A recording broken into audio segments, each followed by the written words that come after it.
Hello guys, magandang araw sa inyo. Welcome back to my channel. Sa video ito, magre-repair ngayon ulit tayo ng Dispana electric pan. Ito yung tatak niya guys ay Astron. Ang problema nito ay pag sinaksak mo ay umuugong lang siya. Pag sa mga ganitong mga sitwasyon guys, pag mga umuugong, ang problema nito ay una-una kapasitor o di kaya yung bushing or shafting. Ang pangatlo ay ang motor. Yan ang mga dahilan nito na kung bakit naugong siya. Ngayon, itestingan natin guys. Ano natin sa number 1. Ayan, narinig nyo na ugong na siya. Patayin natin, number 2. Ayan, number 3.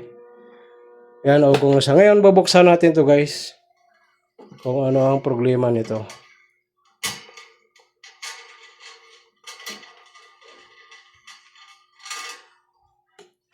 Ayan, buksan na natin.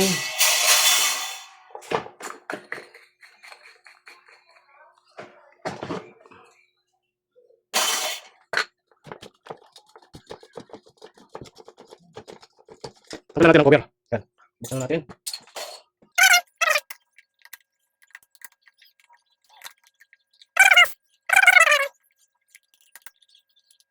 Ay, tanggalan natin. Ito pa sa likod. Tanggalan natin to. Ayan, tanggal na rin. Ngayon guys, nabuksan na natin.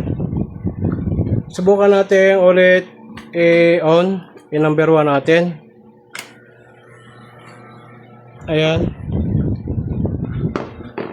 Ay, tingnan nyo. Pag tinawala ko sa rito guys. Ayan o. Parang nagmamagnet siya. Kaya ang dahilan nito, kung hindi siya bushing or shafting, o di kaya kapasitor, o di kaya motor. Ngayon, i-test natin yung motor.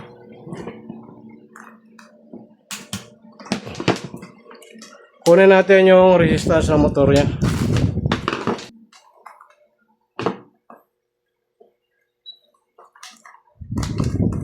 Meron kasing sira guys na kahit okay yung resistance ng motor niya, hindi pa rin siya ayos. Ibig sabihin may problema talaga yung motor niya. Yan ang natin sa number 1. Yung clamp ammeter ang ginagamit natin. Number 1, 607 kilo ohms. 623.21 kilo ohms. 555.3. 554.7 ohms. May reading siya. Ibig sabihin, okay pa yung motor. Ngayon, mag-focus tayo sa dito sa kapasitor. Ito kapasitor niya. Lagyan natin to.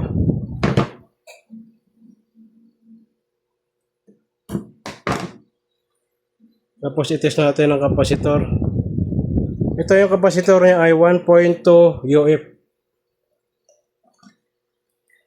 Gamitan natin na may capacitance na tester.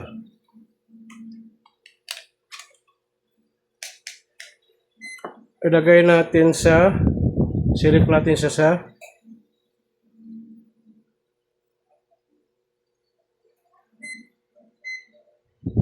lagyan natin ng ilaw. Ilagay natin sa NF, nanofarad capacitance. Dito tayo muna sa kapasitor. Ang kapasitor niya ay 1.2 UF. 1.1 UF. Pwede pa yan guys. 1.1 UF. Okay pa yon. Pwede pa to. Kasi ikot po niya yung ano. Ngayon, bubuksan natin to. Dito tayo mag-focus.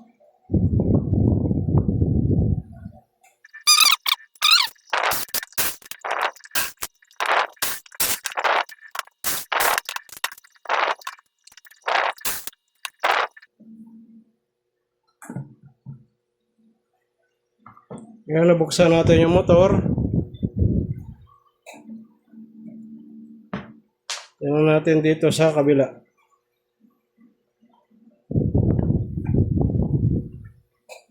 Tagalin muna natin yung pin niya. Ito.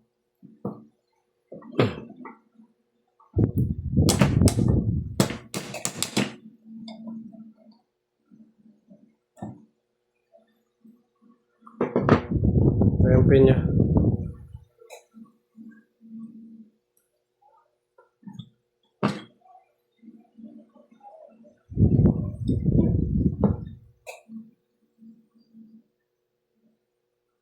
Dito may sabit nga sa guys. Sumasayad yung rotor niya.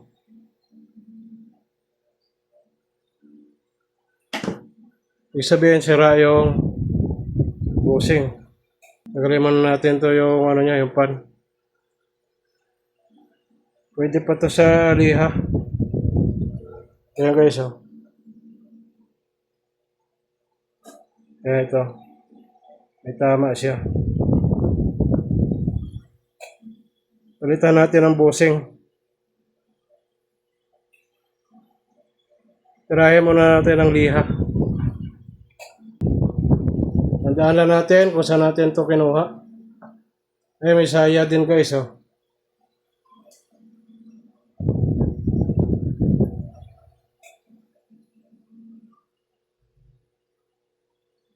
Palitan natin ng dalawang bushing.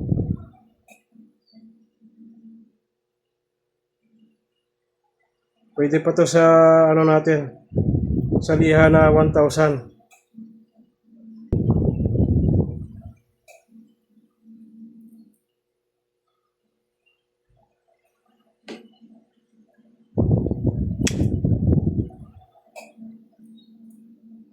Ang nilagay pala dito ay grasa. Dito. Grasa yung nilagay nila.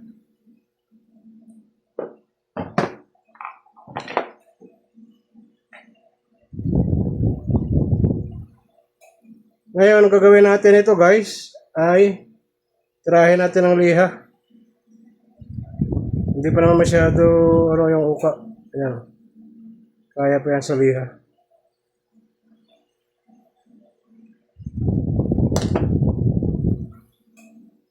Ilagay na natin dito, yan. Ito. Yan yung niya. Shafting. Dito natin paikutin. Kukuha tayo ng liha. Gamitan natin guys ng 800 or 1,000. Yan, lagyan natin ng masking tape. Ilagay natin dito sa drill. Kita natin.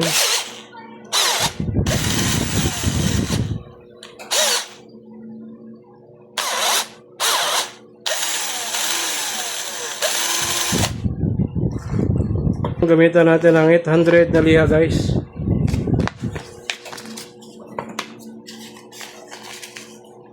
Ganyan lang yan.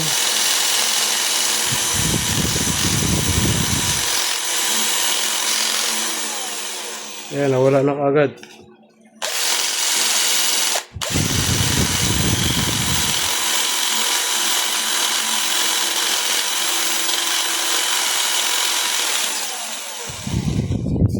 Okay na. Nawala na yung niya. Tama niya. Dito naman sa kabila.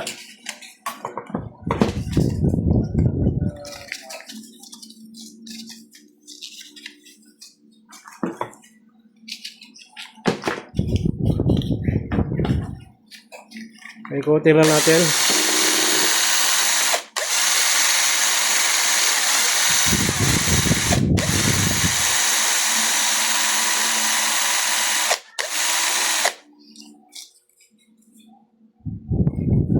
Meron pa siya.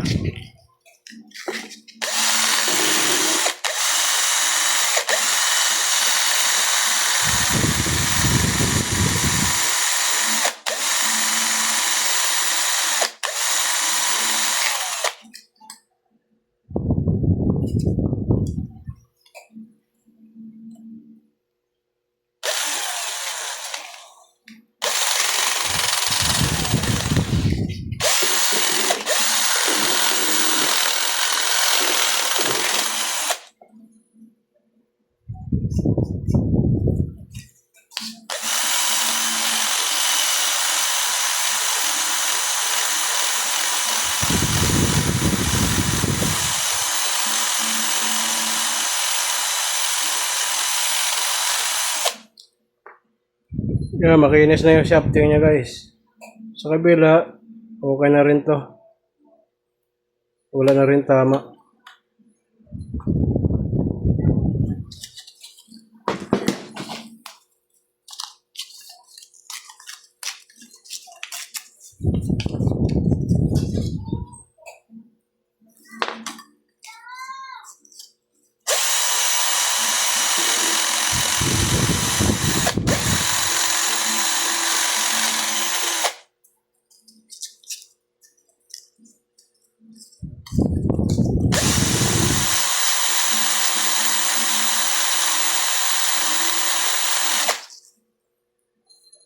Ngayon, okay na siya. Finish na. Ngayon, tanggalin natin to. Tapos, ito palitan natin, yung bushing. Ayan, ito. Meron tayong 4 pa dito. Lagyan natin dyan. Tanggalin muna natin to.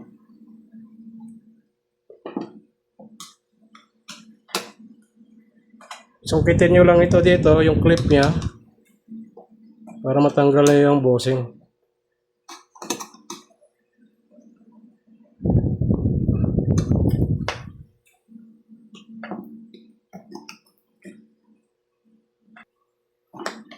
Andahanin nyo lang to guys kasi napuputol to. Minsan. Sira na. Durog na siya. Kaya kailangan na nating palitan ito.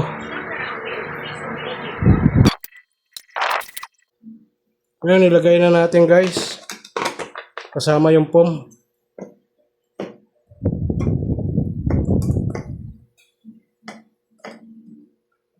Balik lang natin to.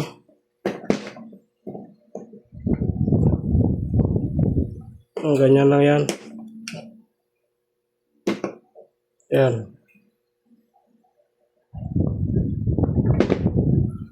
Yan na, may bagong flower na tayo nilagay yan dito. Tapos yung kabila,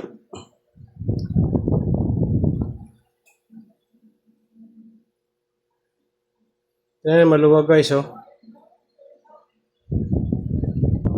Ngayon guys, nilagay na natin itong isa. Yan. Isunod natin ito yung isa. Yan.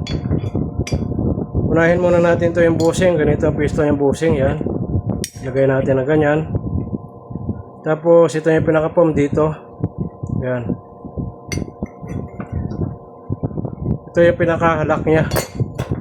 Ngayon ilalagay natin ito yung ano niya, flower niya.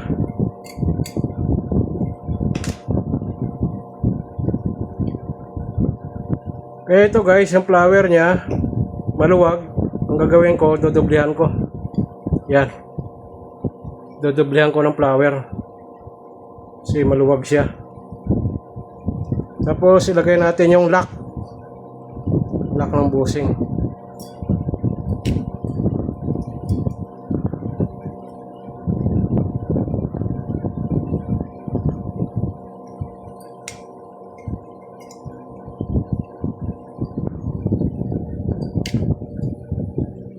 Ganyan na yan.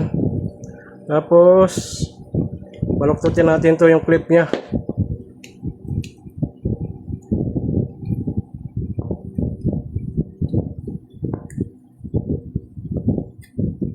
Yan. Pero din sa kabila, ilahin natin ng konti para sumikip. Sabay baluktot. Yan. Ganon din dito sa kabila, yung pinakahuli. Hilahin konti, tulak sa likod, sabay baluktot. Ayan na. Okay na siya. Ngayon hindi na siya nauga guys. Ngayon ibalik na natin to. Okay na yung posisyon ng bushing niya. Kasi nadublihan natin. Ngayon lagyan muna natin ng langis. Konting langis lang. Para mag-absorb sa doon sa ano niya, sa foam. Yan. Ganon din dito sa kabila. Lagyan din natin ng langis to. Huwag masyado marami. Ngayon okay na, ibalik natin to. Yan siya guys. Ito ay nasa likod. Sa likod ito. Sa likuran. Yan. Kaya dito natin ilagay yan.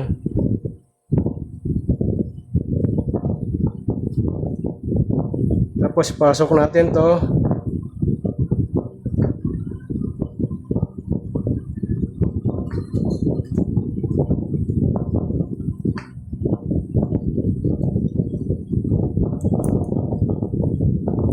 Yan.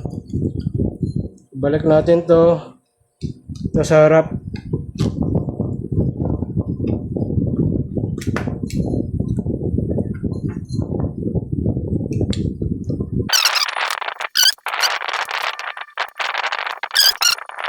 Ayun guys, na ibalik na natin. Nilagay muna natin dito yung capacitor temporary. Nilagyan na natin ng masking tape. Kasi tatanggalin natin yan. Nilagyan natin ng isolation cup. Yan. Ngayon, i-final test natin. Yan natin sa number 1. Ayan, number 1.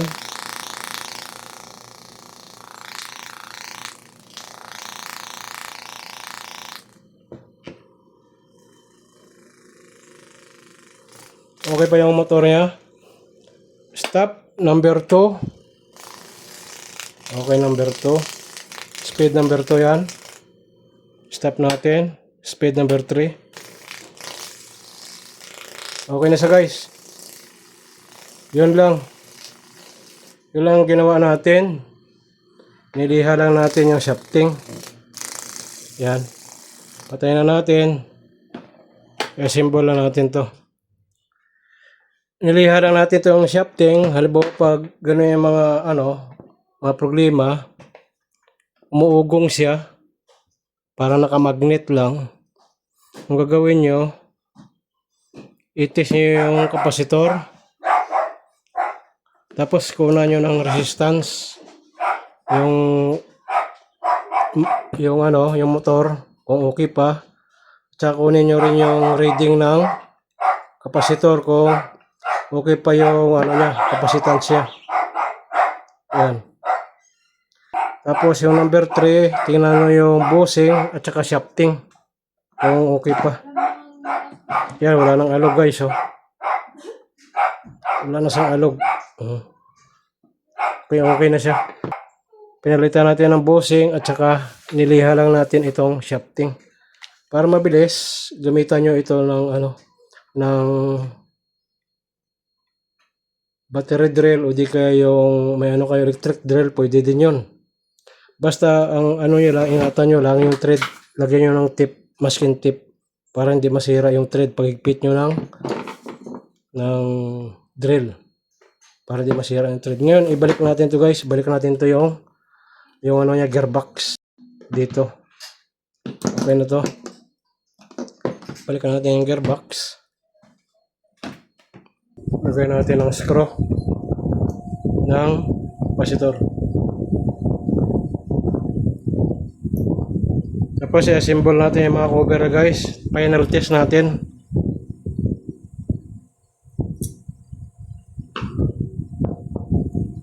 Ngayon guys, naibalik na natin.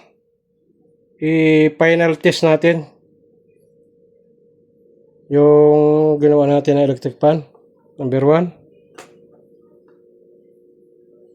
Okay na siya.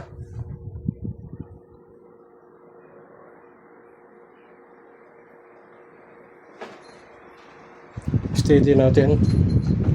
Yan. Number 2. Select natin sa number 2.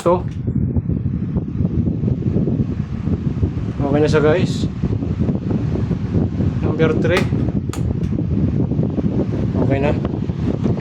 Yun lang guys yung gagawin nyo. Halimbawa yung electric fan nyo ay naugong siya. Asanhi lang yan ay bushing sa shafting o di kaya yung kapasitor. Pag okay naman yung reading ng motor pero ganun pa rin siya, papalitan yung motor na. Kasi kalimitan may resistance yung winding. Okay naman ang resistance. Pero hindi pa rin gumagana yung motor. Pero kalimitan, pag mga ganyan, yung shafting, bushing, kapasitor. Pag naugong siya na parang nagmamagnet. Sige guys, salamat sa panonood. Ingat kayo lagi kung saan kayo naroroon. Hanggang sa muli. Paalam. And I got your little boo telling me she love me. I got this one, that one. Damn, it's gonna be a long night. Yeah.